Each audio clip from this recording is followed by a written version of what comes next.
मना दे। हेलो दोस्तों, अपने चैनल में आप सभी का स्वागत करती हूँ मैं। और मैं एक पचरा गीत पेश करने जा रही हूँ। अच्छा लगेगा तो लाइक कमेंट और सब्सक्राइब करना। भोरे भोरे देखली सपनवाए जुड़ायल मनवा। भोरे भोरे देखली सपनवा जुड़ायल मनवा।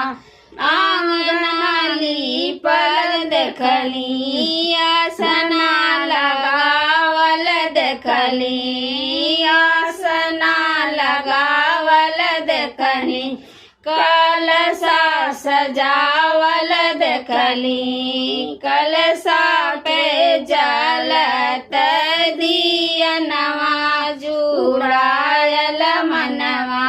भोरे भोरे देखली सपनवा जुड़ायल मनवा।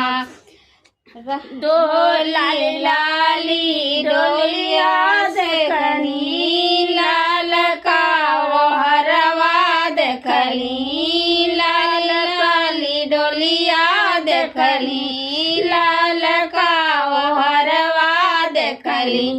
डोलिया जे उतरे नैया जुड़ायल मनवा।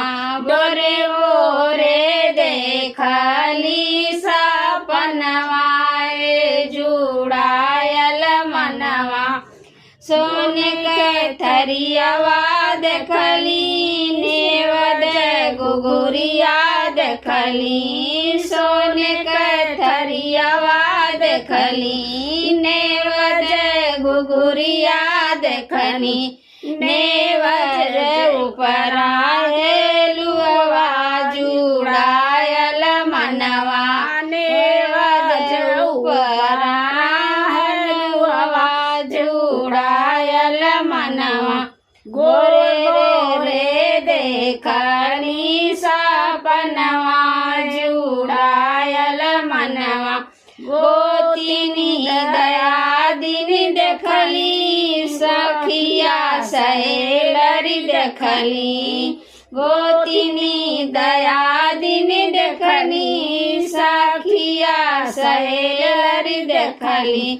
सब मिली गावली पचरवा जुड़ायल मनवा। भोरे भोरे देखली सपनवा जुड़ायल मनवा। लाली